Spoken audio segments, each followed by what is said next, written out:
He's angry about mortgages. It's Angry Mortgage. He's swearing. He's cursing loud. He's old. He's opinionated. And he's been doing this so damn long. This program is about mortgages, and this is mortgage advice, but the advice may not apply to your situation. Contact licensed mortgage professionals for specific recommendations before you make decisions about mortgages. You may not agree with Ron, but if you don't, he thinks you're wrong. Oh, and did we say there is a lot of swearing? And we are back. We're back. Jan and I are back. Jan, thank you for coming to this podcast because it's not like I'm here every week. it's like there's a lot of work that goes on in this office every week, and Jen's deep in it. So thank you. And to everybody out there who I've just started to realize that I don't do a lot of introductions. Like I'm bad on introductions. Okay? We just kind of bounce right into it and we're like, here we go. Here's the content. I just assume, like I'm listening to some podcasts where the start of the podcast, they announce everybody's full name, the name of the podcast. They talk about where people work, and all the companies, which is great. Yeah. But that ain't us. We're just talking mortgage nonsense. Yeah, basically. That's it. Mortgage and housing nonsense here. And we hope that people can make some use of it. All right. So what's up these days? I got to talk a little bit about a subject that I'm sort of becoming fascinated by because it's a major trend in Toronto.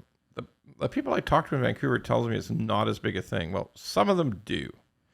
And some of them say, yeah, it may be coming here. Yeah. It may be coming here. What I'm talking about is the sudden surge. By sudden, I mean the last 3 months, maybe 4 months.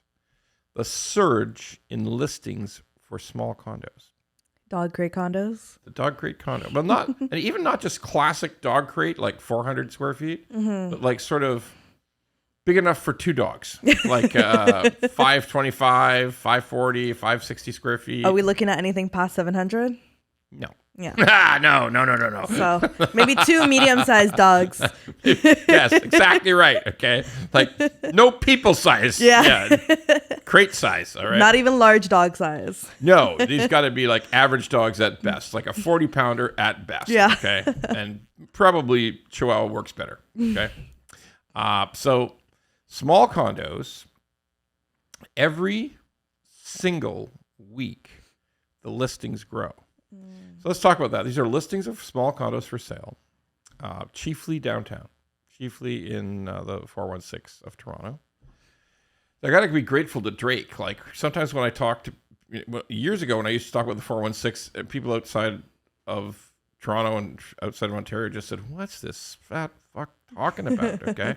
But thanks to Drake, everybody know the 6. Okay? We all know the 6. We all know the 6. So it's 416 Central Toronto. The core of the city, where there are so many towers.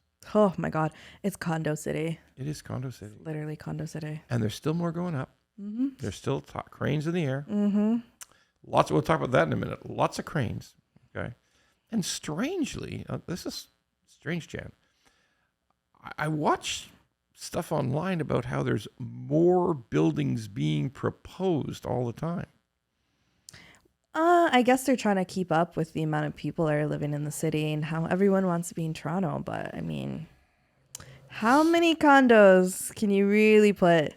Well, okay. I think you have actually hit the nail on the head because on my favorite graph, is fuck around, find out. Okay. So I think the people who've been fucking around building one condo building after another, because as long as they could pre-sell them, they just built them.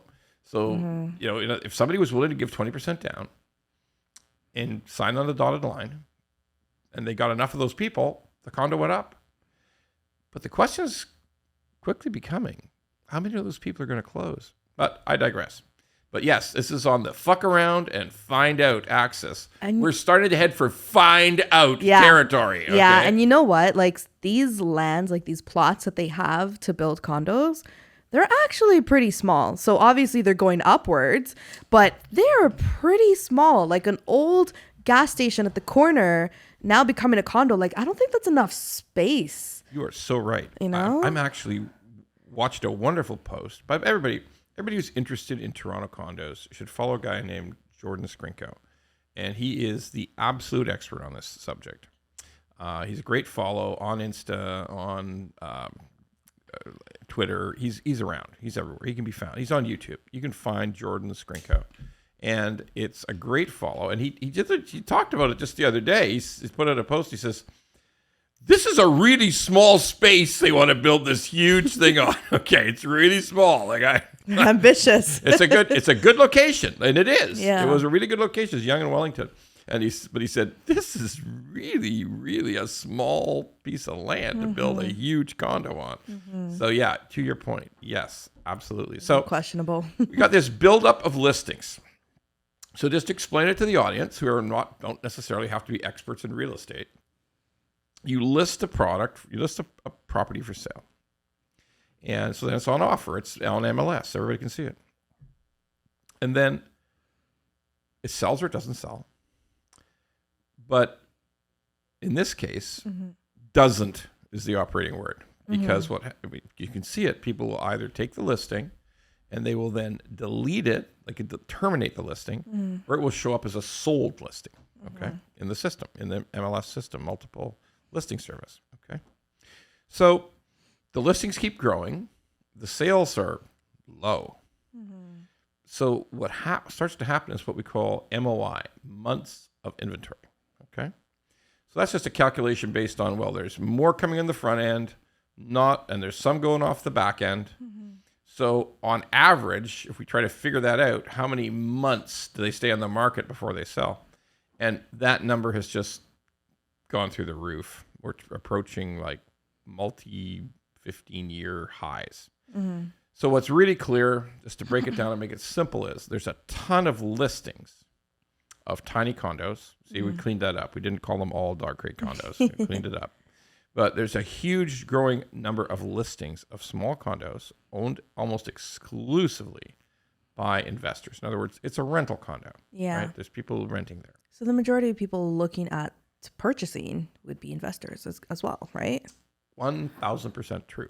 Okay, that is exactly what it is. Okay, it is sale of an investment condo to another investor. Because let's face it, I don't think anybody's goal in life is to live in a 495 square foot condo. Like, no, not for purchase. No.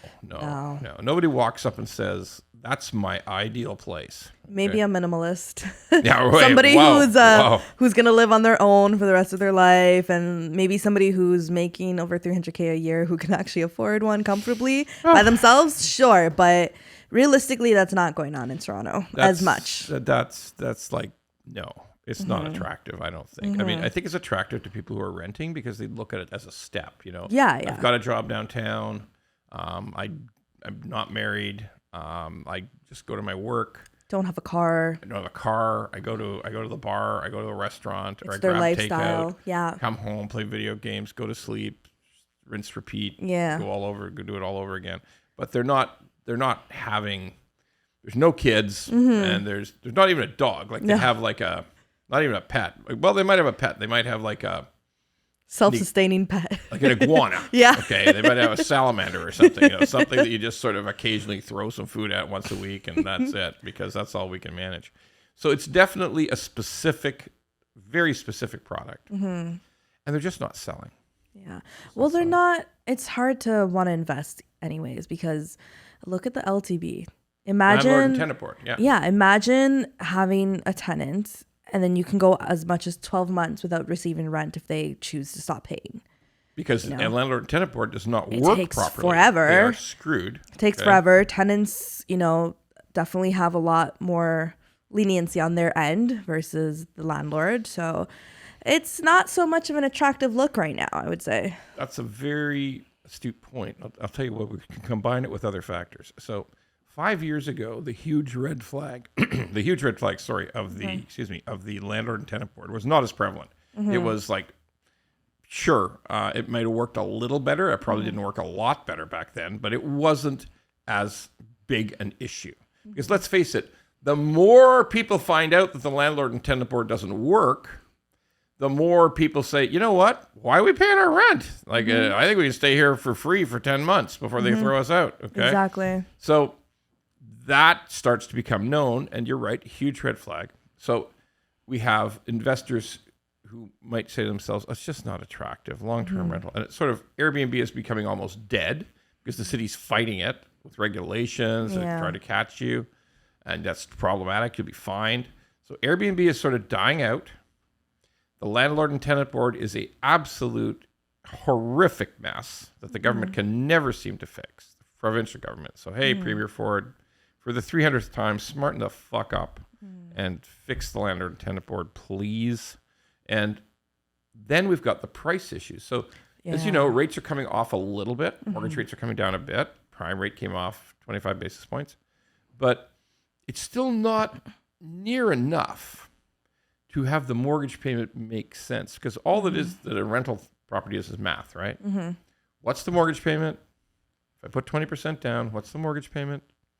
What's the monthly maintenance fee for the condo corporation? What's the property tax? Utilities. Add that together, add it all up, okay? Then what can I get for rent? Like, what will a tenant pay? So let's just, for the sake of argument, say that somebody bought a $460,000 tiny, not dog crate. I'm not a bad guy. Buys a tiny condo for $560,000, and then looks at the whole math, mortgage payment, maintenance, property tax, and says, okay, total, $29.38.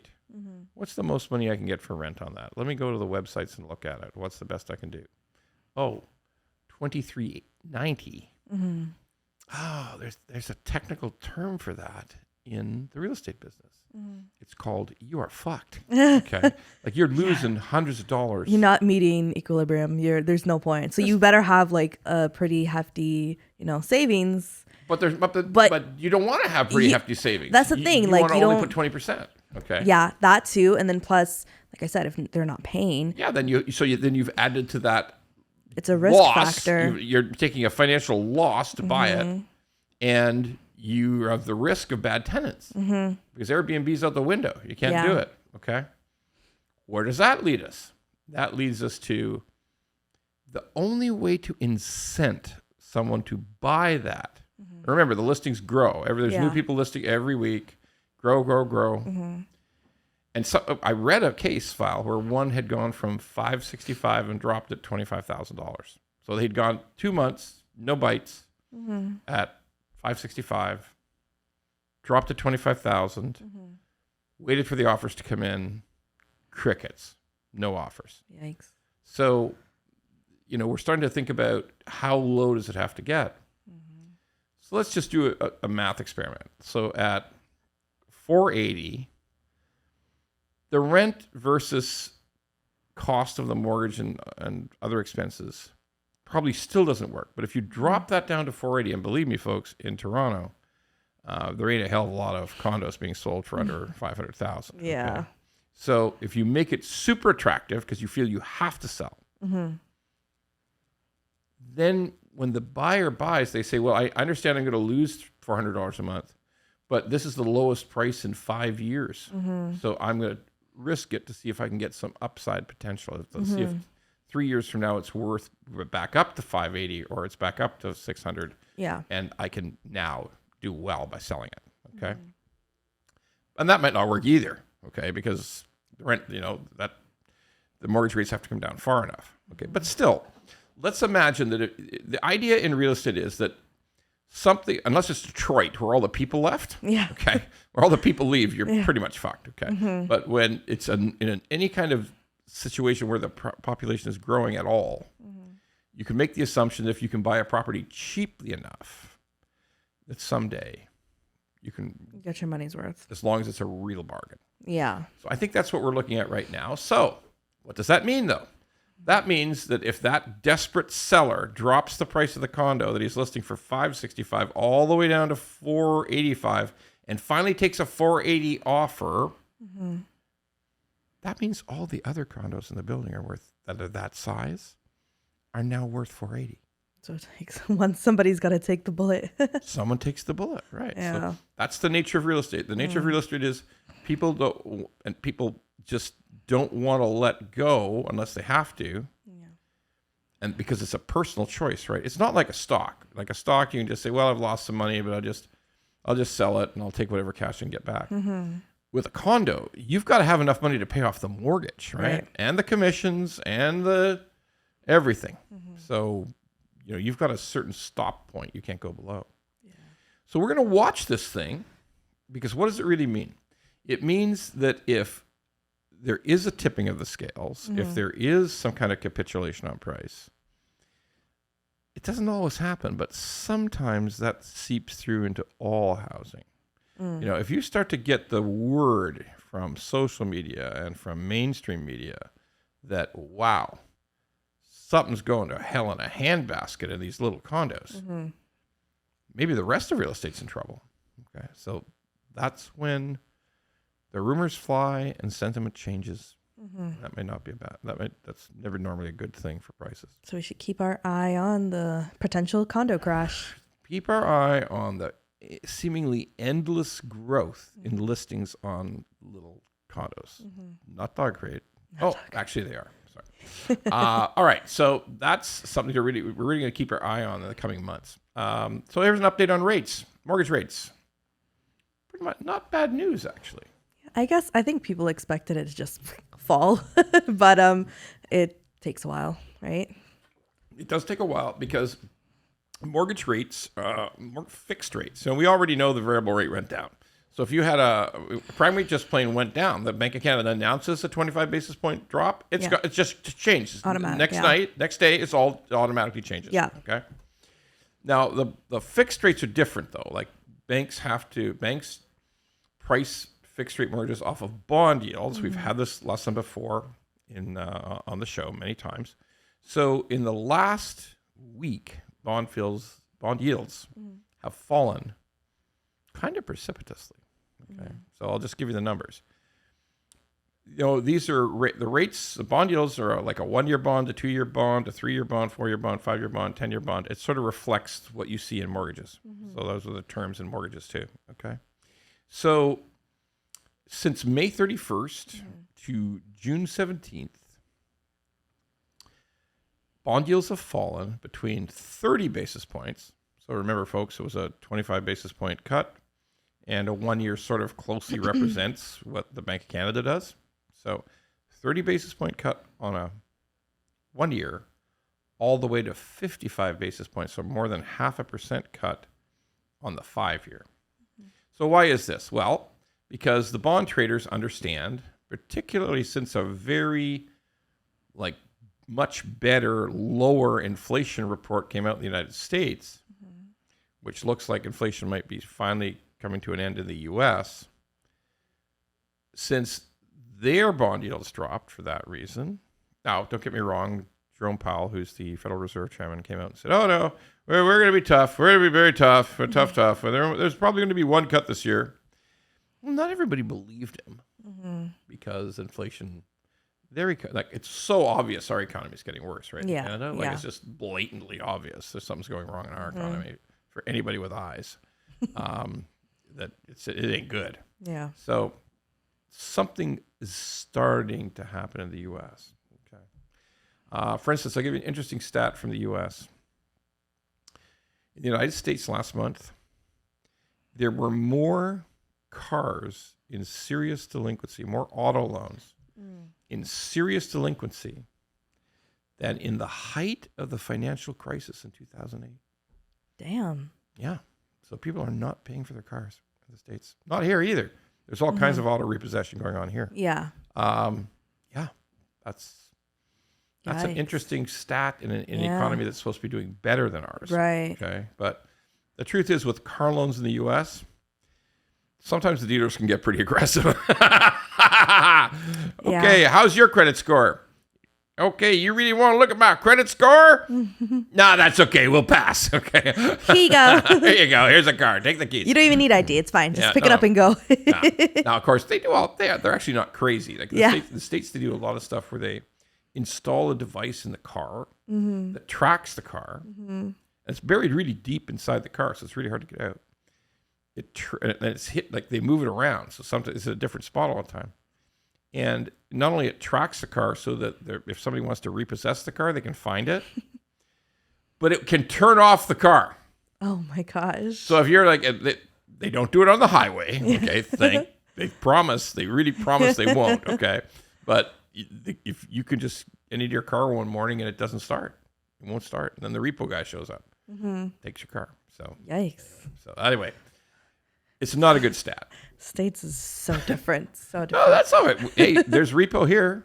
But I don't think to that extent where they're like tracking you down. And... Oh, no. That devices exist here. No way. They're not as commonly used because most of the car loans in Canada are through banks who are a lot more careful about underwriting. Like this idea of, how's your credit? I was going to say, it's not, you can't just walk up to a dealership and get a vehicle that easy here. No. I mean, you can get turned down.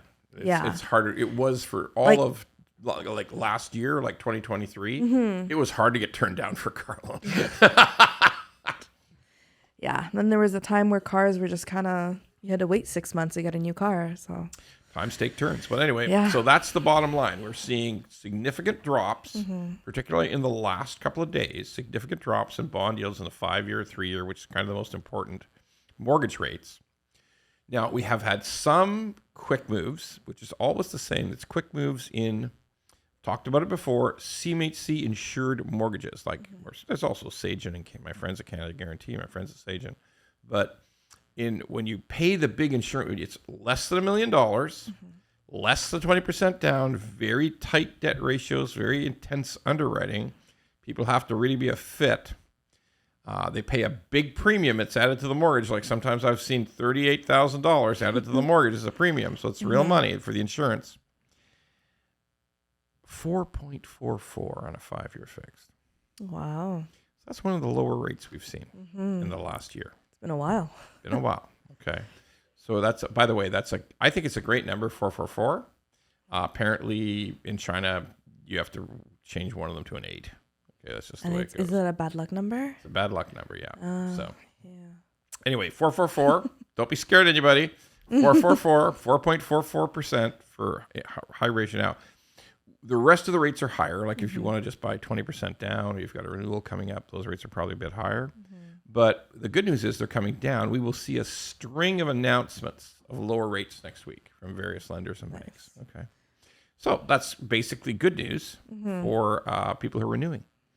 Because in another 30 days, it'll be better. Simple as that. So the trend for today is mortgage rates come down. As I constantly have to remind everybody, when it comes to fixed rates, it's not linear. It's just not going to come down in this orderly fashion every month. It'll get a little lower, but it could bounce back up a little too. Yeah. Okay. But what does it really mean to me? I've talked about it before. It means that everybody understands the cutting cycle, both in Canada and in the U.S., has begun. Yeah. And rates will be lower. It's that simple. So, not linear. Not all those people putting in the comments, you're wrong. Rates are going up. Okay, I know they're going to go up. You are wrong, you fat bastard. Okay. Okay. Well, they'll fluctuate. I've been wrong. I promised you they would fluctuate, as you say, and but the trend is probably down. So we talk sometimes about the strange world of house prices and the strange world of how cities and towns and municipalities treat the building of new houses for young people. Yeah. Okay? Or for anybody who wants to buy a brand new house, So you got a townhouse you want to buy, a new construction, and what part of that townhouse is really just government fees. Like if you're paying $900,000 for a townhouse, is it really like more than 200 is going to the government? But let's talk about a real horrible bunch of fuckery that went on in a small city called Burnaby, BC. Now, Burnaby, BC, I was actually born there. Ooh, you're a native. I was born in the Burnaby General. We subsequently moved, when I was just a little kid, we moved to North Van. But born in the Burnaby General, so I know Burnaby. I'm sort of a native. You said I'm a native. So it touches Vancouver. So it touches Vancouver on one side, and it's, Vancouver's actually kind of a small place geographically because it's got an inlet on one side, it's got a river on the other. Okay. So Burnaby is this just touches it.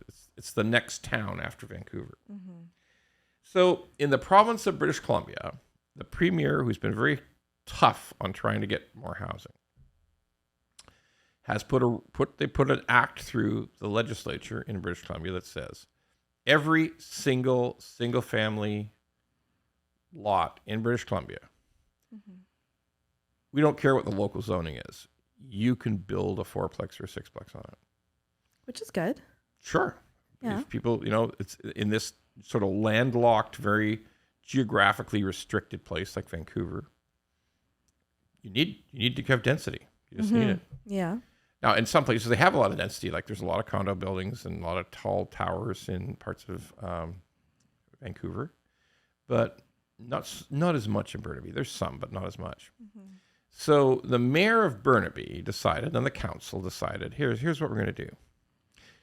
If you want to do that, if you want to turn your single-family home into a 6-plex, you can do it. We don't have we can't control it. You can do it because the province says so.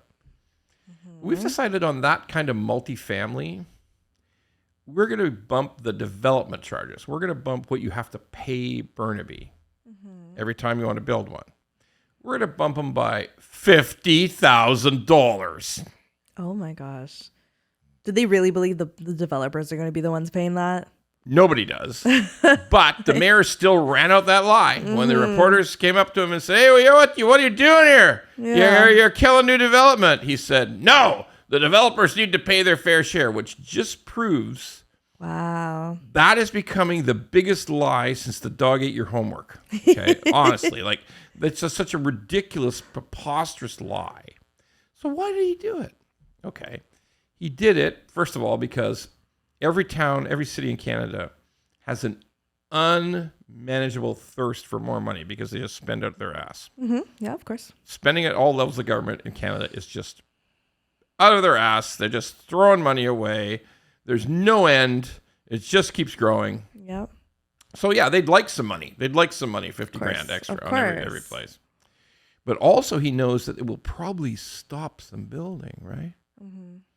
So if his people who vote for him in Burnaby think, I don't like this idea of a 4-plex beside me. Yeah. So he just gave them a solution. NIMBYism. NIMBY bastard. Okay. Son of a bitch. Okay. Anyway, that was, by the way, one of my all-time favorite comedians was Bernie Mac. And he would say that all the time. Bernie Mac passed a few years ago. More than 10 years ago now. But if you ever have a chance to watch him on YouTube, I mean, it's pretty raw. It's pretty rough. Bernie's rough. Okay? It's not for the sensitive. No, there's no woke in Bernie. No. Like some of the stuff he said was rough 20 years ago, really rough 20 years ago. But his favorite expressions was "son of a bitch," and I do love that expression too. So anyway, this dirtbag mayor in Burnaby is saying that if it's multifamily, we're going to charge an extra 50 grand. That's so bullshit. Just, make it even harder for people to expand their own home. Like it just never ends, right? Like no matter if one side of government just tries to do something, the other side of government just shows up and fucks with them. Okay, like it's just unbelievable. Anyhow. All right, we got viewer mail. We got to answer your questions. This one says, I have a renewal next month. I want to switch for a better rate and put $50,000 against my mortgage when I switch. Okay, so if I'm understanding the question, they've done some shopping. They think they can find a better deal somewhere, but they also want to put down more money to shrink 50 grand to shrink their mortgage. So the good news is that could be done. So sometimes sometimes your own bank may say something weird about it. because not everybody's a great professional, unfortunately, when it comes to the mortgage business. Yeah. But yeah, you could actually take your mortgage that you have, switch the mortgage. You can go to a mortgage broker. You can go to another bank. They can arrange the transfer to get a better rate. And in the transfer process, the company that does it, there's only two. There's only two transfer companies in Canada. One of them's called FCT, and the other is called F&F. So it's two F companies. No, I just Hold on. okay. No. Both of those companies are very good companies, and they're my friends. Okay, so I know people in those companies. They're great companies. They do a great job for consumer. They really do. Like literally no bullshit. They do. F&F and FCT they save the consumer every time. Every single time. They are the lowest cost option to move a mortgage from one place to another. So those guys are heroes, but the F companies. All right. So they can take care of that. They can take the $50,000, reduce the balance, and just switch it into the new company. So the answer to that question is no problem. It can be done. No sweat. Nice. What's going on with property tax in Ontario? I never get any new assessments. Oh, it's a good one. I got to tell you, that is one amazing story, that thing. The last official assessment year, by the way, all the assessments in Ontario are done by an organization called MPAC. That's like a government license, sort of government organization, but that's not part of the government. It's a separate corporation, but it just does that. It just does the property value analysis. So get this. The last one that was done for the whole province, where it was all put out, issued, everybody issued the new valuations, MPAC issued it, was 2016. Oh. So they were going to do it. They were going to do it in 2020. Pandemic. But COVID. Yeah. So So they're still catching up, or we think it might happen by the end of this year or next year, but no, not caught up. Not caught up. Now, what does it mean? A lot of people think it means that if you haven't got a reassessment from MPAC in Ontario, if you haven't seen a notice come out, you might think that, oh boy, when I get that notice, I think my house is worth a lot more since 2016. So I'm gonna have to pay a shit ton in taxes. That's actually not true. Okay, I won't go through the complicated formula that everybody who's in that world loves to do, but let me just try to simplify it for you. The most important thing about MPAC is to find out about big changes in your house, big valuation changes. I'll give you an example. Let's say you had a bungalow and you added a story, now you got a two-story. That's something MPAC is interested in, because that's a true structural change to create a new value. Or let's say you tore the whole house down. You had $1 million house, tore it down, and built a $6 million house.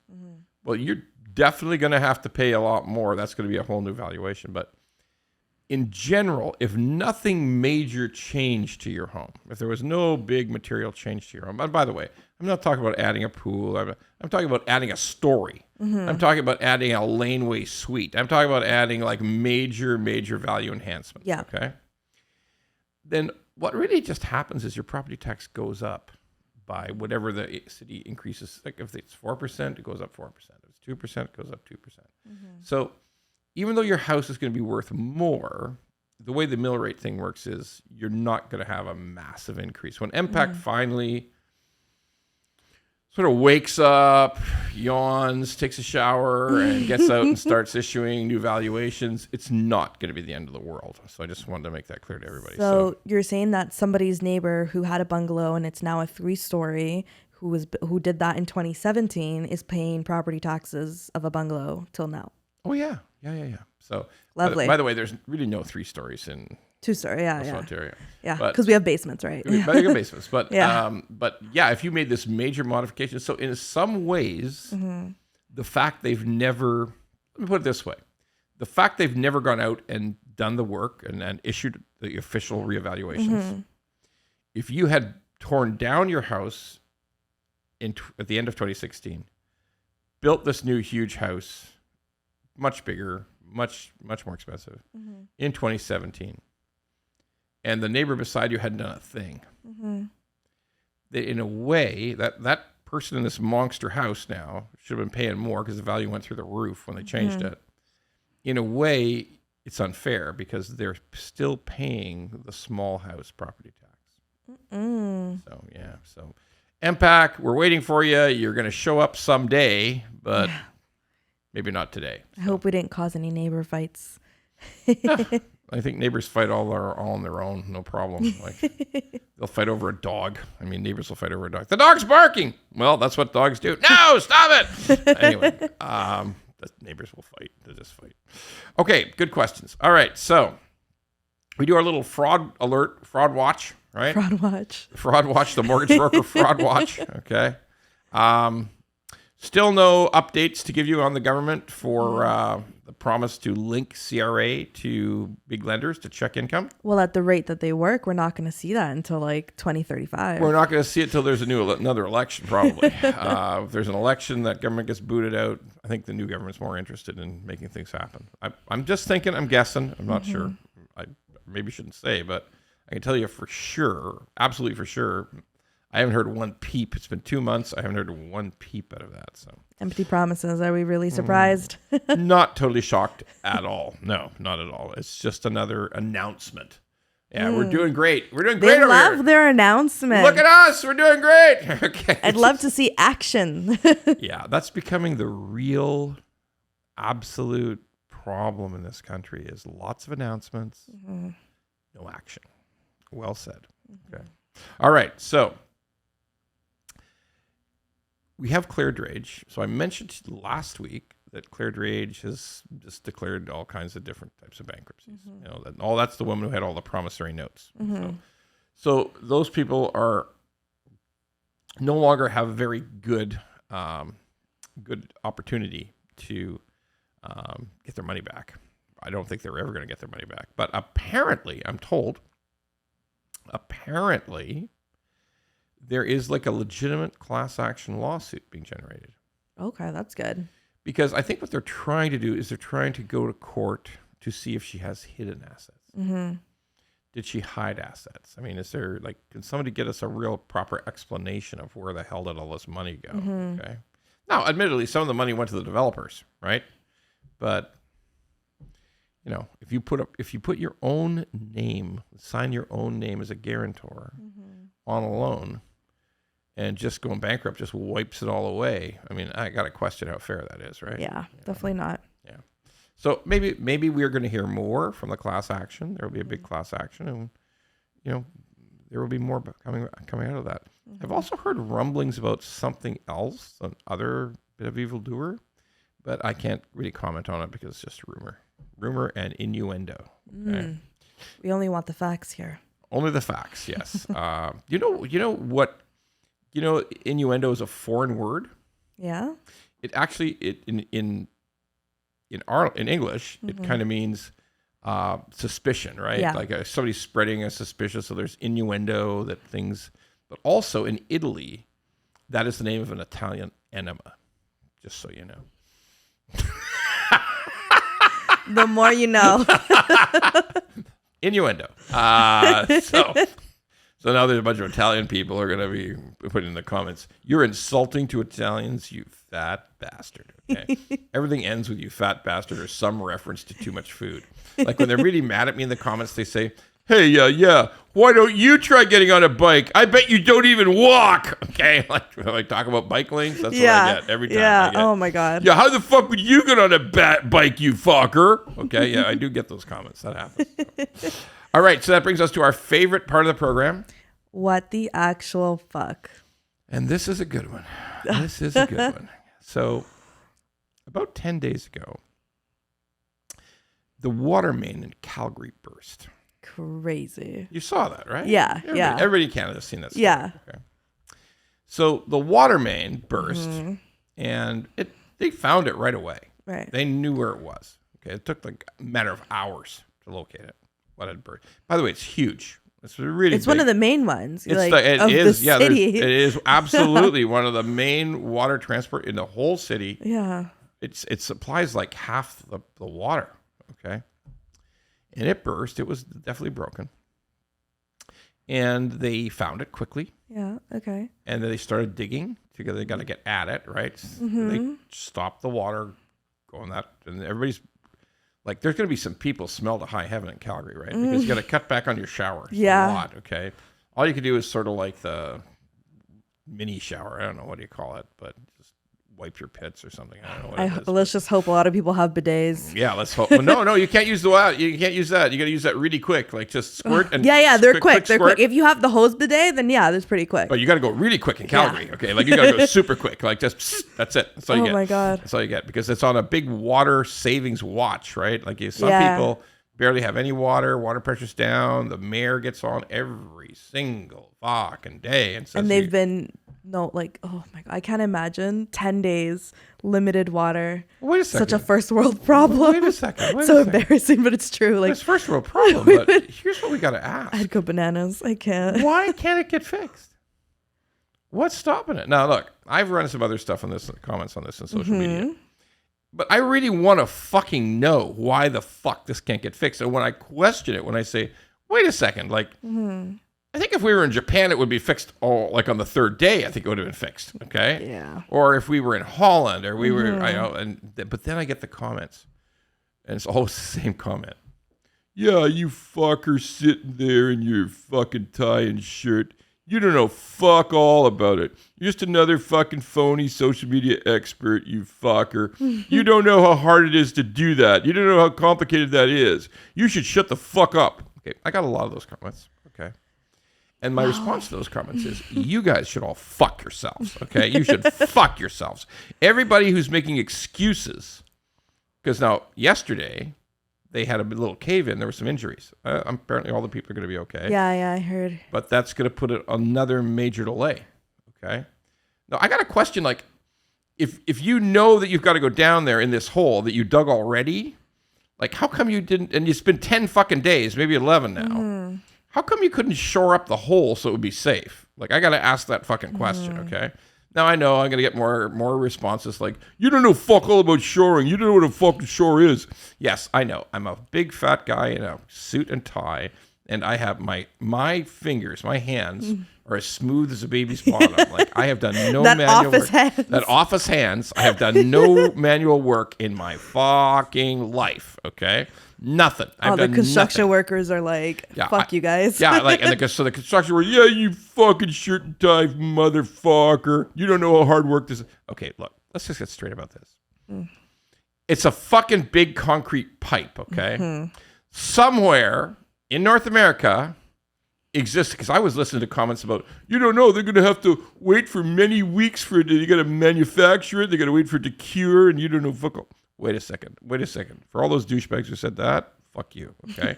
Like, in North America, this pipe exists. The same size pipe exists somewhere. I don't know, Alabama, New Jersey, Quebec. Somebody's got that pipe ready to go, okay? Gotta find it. Fucking find it. Send the fucking Canadian Armed Forces plane down there. Get the fucking pipe. Like, here's what just drives me out of my fucking mind. Like, nobody in Canada can actually view an emergency as an emergency. Yeah. Okay? Like, there's a fucking emergency. We're doing whatever the fuck we can to fix it quick. We're gonna get creative. Like, you know what my idea was? My idea was, okay, it's the second day. You call the construction managers, city construction managers in and say, how long is it going to take? First, top manager, the guy who's running the whole show says, or gal, says, okay, I think it's going to take 2.5, maybe 3 weeks. Okay. Mayor says, you're fired. Get the fuck out of here. Don't let the door hit your ass on the way out. Security's going to take you out of the building. Okay, you're second in command. What do you think? How long do you think it's going to take?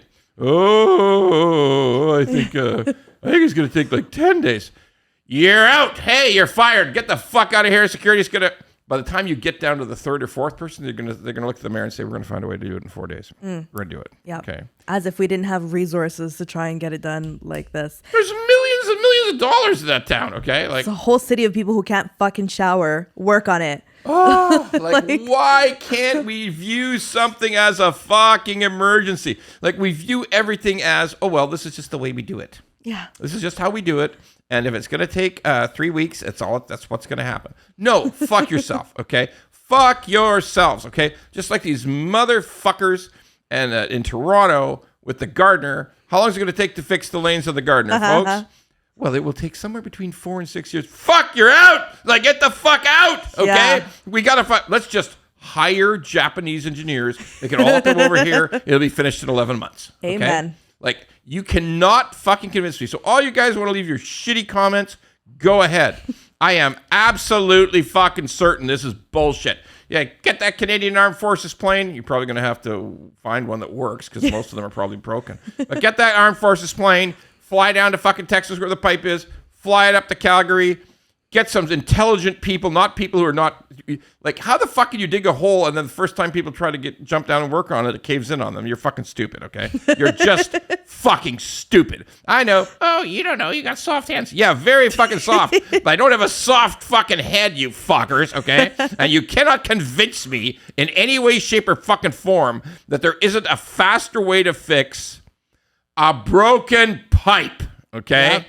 Not a hurricane didn't hit the city, okay? Yeah. Wasn't a hurricane. Forest fire didn't burn half the city down. They're not fighting natural disaster. No natural disaster. He's got to get it out and put a new one. No flood. They had floods in Calgary. There's not a flood, okay? This is a section of pipe to be replaced, okay? That's it. And if you think it's going to have to take 3 weeks, you should all fuck yourselves, okay? We'll see you next week. Yeah.